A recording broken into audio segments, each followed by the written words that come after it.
अस्सलाम वालेकुम फ्रेंड्स, उम्मीद करते हैं आप सब खैरियत से होंगे, बढ़िया होंगे, खुश होंगे, आबाद होंगे, शादबाद होंगे। तो आज हम जिस वीडियो पे रिएक्ट करेंगे उसकी तरफ बाद में जाते हैं। पहले मैं आपको बताना चाहता हूँ, ये हैं जेजे भाई डॉन और वो हैं भट्टी भाई और मैं हूँ हाफिज़ भाई। और हमेशा की तरह हमारी यही कोशिश होती है कि नई से नई इन्फॉर्मेटिव वीडियो लेके आएँ और आप भी हमें लिंक सेंड करते हैं, उसके लिए आपका बहुत बहुत धन्यवाद।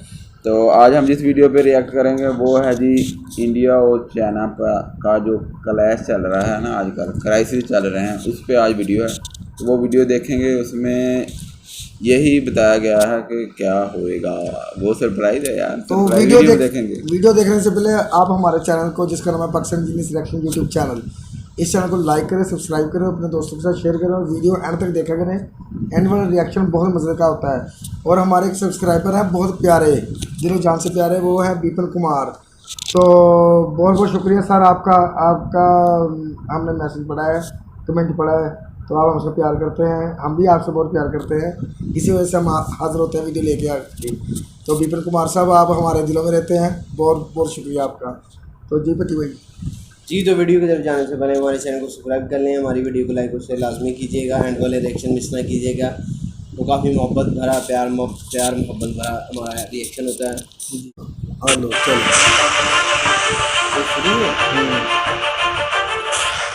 फिर बेनतीजा रही भारत चीन बातचीत। युद्ध की ओर बढ़ रहे हैं लद्दाख में स्थितियां। में चीन रचने लगा है नए पैंतरेबाज। गलवान घाटी में स्थिति फिलहाल सामान्य होती नहीं दिख रही।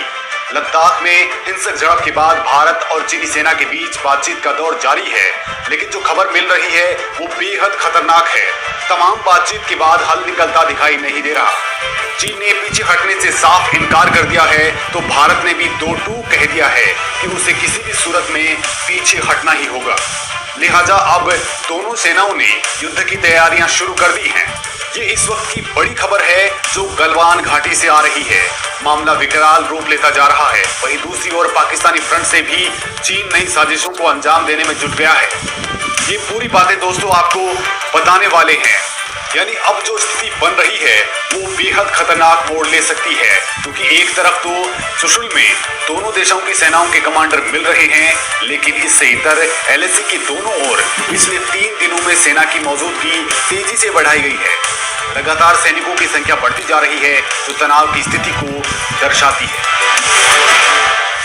11 घंटे चली बातचीत में बाज नहीं आया चीन। भारत और चीन के बीच मंगलवार को भी बातचीत हुई थी। ये बातचीत का तीसरा दौर था, जिसमें 14 corps commander lieutenant general Harinder Singh और चीन की ओर से मेजर जनरल लुइलिन शामिल थे। दोनों के बीच ऐसी बातचीत 6 और फिर 22 जून को हुई थी। मंगलवार की मीटिंग चुशुल मोल्डो बॉर्डर पर भारत की ओर हुई थी। बैठक सुबह 11 बजे शुरू होकर देर रात तक चली।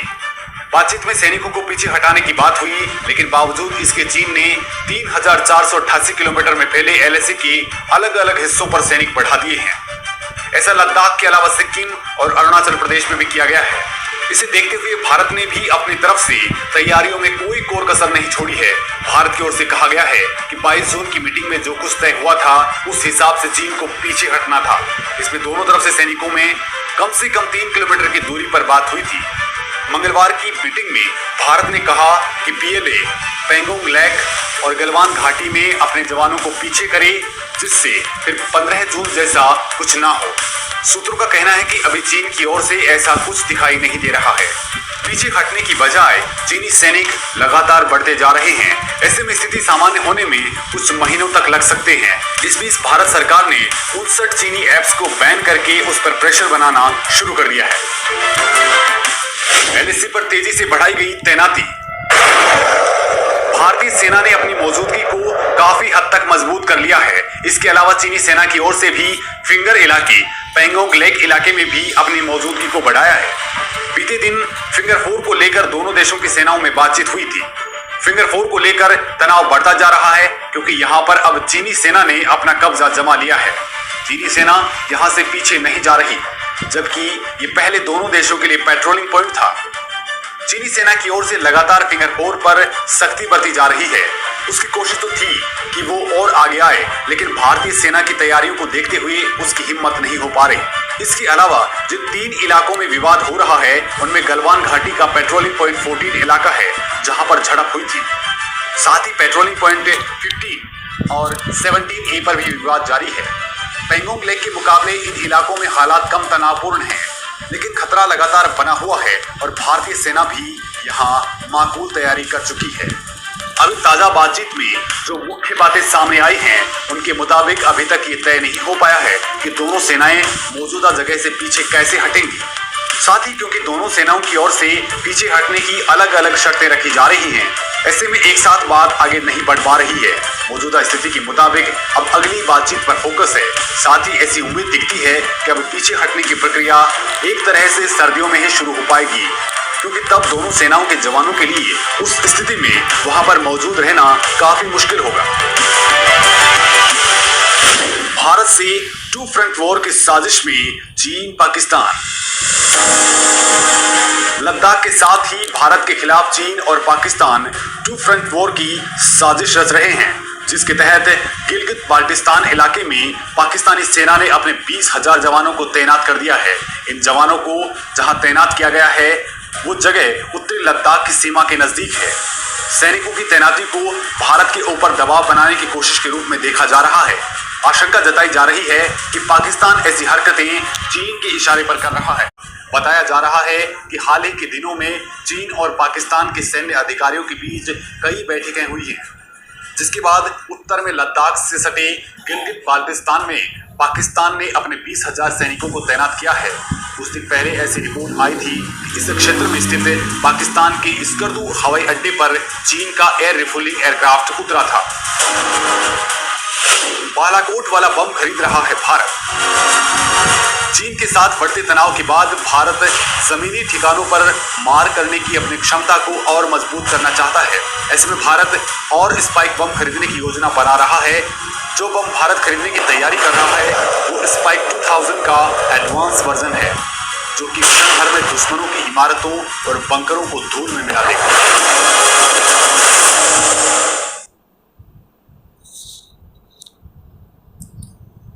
ओए बहुत कमाल की और बाकी यार बड़ी ही ख़तरनाक जो आज वीडियो देखी हमने कि हालात बहुत ही कशीदा हो गए हैं। लद्दाख पे चाइना और भारत के हालात बहुत ही कशीदा हो गए हैं और एक मोदी सरकार ने जो 59 ऐप्स बंद की हैं उसका बहुत बड़ा झटका लगा चाइना को, ठीक है।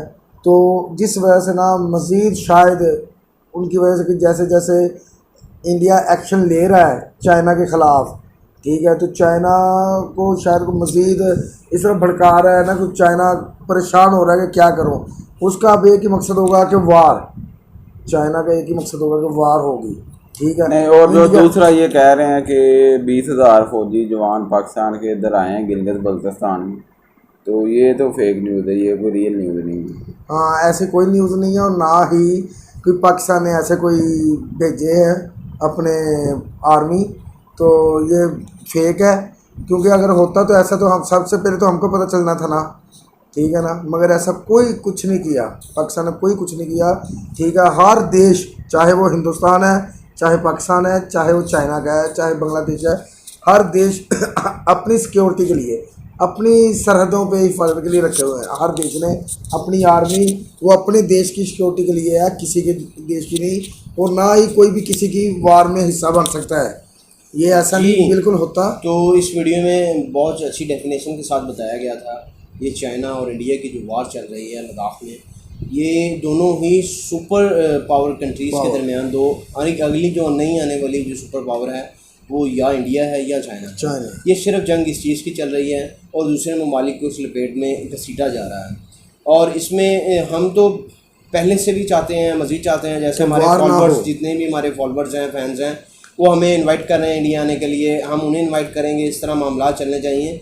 हम तो चाह रहे हैं कि हमारे मामला अच्छे हों, हम ट्रेड कर सकें। हमने जितनी भी आपके व्हीकल्स पर वीडियोस बनाई हैं, ख़ास तौर पे कार्स पर, हम तो जो हैं उनकी कार्स फैक्ट्रीज़ पर जो हैं इंतहाई खुश हैं और हैरान है और इतना बेनिफिट दे रहे हैं। हम चाहते हैं कि इस तरह की हमारी ट्रेड आपके साथ अच्छी हो, बेहतर हो। ताकि हम दोनों कंट्रीज़ मिलकर काफ़ी सारी चीज़ें जो हैं हम बना रहे हैं, काफ़ी सारी चीज़ें आप बना रहे हैं, उसमें ये है जो हम दूसरे तीसरे मुल्कों से ख़रीद रहे हैं वो हम आपस में ट्रेड करें, तो जिसका दोनों ममालिक को फ़ायदा हो। तो ये मैं आपको बताता चलूँ, ये जितनी भी चाइना और इंडिया के मामला थे उसमें दूसरी कंट्रीज़ को वैसे ही घसीटा जा रहा है। तो उसकी वजह ये है सिर्फ़ और सिर्फ super power. India super power बनता नज़र आ रहा है और वो किसी भी कंट्री को लुभा नहीं रहा। हर कंट्री ये चाहती है कि अगर इंडिया सुपर पावर बन गया तो उनकी वैल्यू ख़त्म हो। ये मोस्टली रियलिस्टिक बात है, जिसके हम तीनों तो गवाह हैं कि इंडिया आने वाले वक्त में सुपर पावर बनेगा। तो चाइना जो है वो भी सुपर पावर की दौड़ में है, सुपर पावर की दौड़ में है। तो ये सिर्फ सुपर पावर की जंग है। जितनी भी दूसरी कंट्रीज़ हैं जो साबिक़ा सुपर पावर्स रहे हैं और जो मौजूदा हैं वो ये नहीं चाहते कि इंडिया सुपर पावर। बाकी एक और बात है कि इस टाइम ना चाइना की बनिस्बत इंडिया के साथ दुनिया के ज़्यादा देश हैं, क्योंकि चाइना कोरोना की वजह से काफ़ी उसे थोड़ा सा मुश्किलात का सामना, लेकिन ये बात है कि इंडिया के साथ इस टाइम ज़्यादा देश हैं, तो जैसे इसराइल, अमेरिका, बरतानिया, यूरोप सारे कर लो यार। सिर्फ रूस न्यूट्रल है, बाकी तो काफ़ी देश तो सारे इंडिया के साथ। मैं तो इस हक में हूँ कि जिस तरह इनकी पहले मीटिंग हुई ना, चाइना के कमांडर और इंडिया के कमांडर्स की मीटिंग हुई है ना, कि अपनी फौजें 3-3 किलोमीटर पीछे कर लें, ठीक है ना, ये होना चाहिए, ये होना चाहिए। जी जी, लड़ाई नहीं होनी चाहिए, लड़ाई नहीं होनी चाहिए, लड़ाई में किसी का फायदा नहीं है, होनी चाहिए, लड़ाई में पूरी दुनिया का नुकसान है। हाँ जी, जो देश विदेश आपस में लड़ेंगे उसके साथ जितने भी देश हैं पूरी दुनिया के ट्रेड को फर्क पड़ेगा, पूरी दुनिया की इंसानियत को फर्क पड़ेगा। पहले कोरोना की वजह से बहुत फर्क पड़ गया। जो सबसे बड़ी मेन चीज़ है वो इंसानियत है, इंसानियत सबसे बढ़कर है। ज़िंदगी जो है इंसान की वो सबसे पहले है, बाकी रंग नस्ल मज़हब और कंट्रीज़ वो बाद में है। आप इंसानियत की खिदमत करें, इंसानियत के बाद आप दूसरी अपने मफादात के बारे में सोचें। तो आपका ख्याल है कि ये वार होना चाहिए कि नहीं होना चाहिए? आप हमें कमेंट हम तो दुआ भी करते हैं, हमारी तो यही दुआ है कि कोई इस तरह का सीन ना हो, इस तरह का वार ना हो। हम साहे मुल्क हैं, ठीक है ना, अमन से पूरी दुनिया में अमन हो, पीस हो, अमन का गहवारा है। क्योंकि पूरी दुनिया में सबसे ज्यादा जो कारोबार कर रहे हैं वो इंडिया और चाइना ही निगहबान, जो सबसे ज्यादा परचेज कर रहे हैं हर चीज को। ओके जी, तो मिलते हैं अगली वीडियो में, तब तक अपना ख्याल रखिएगा। अल्लाह हाफ़िज़।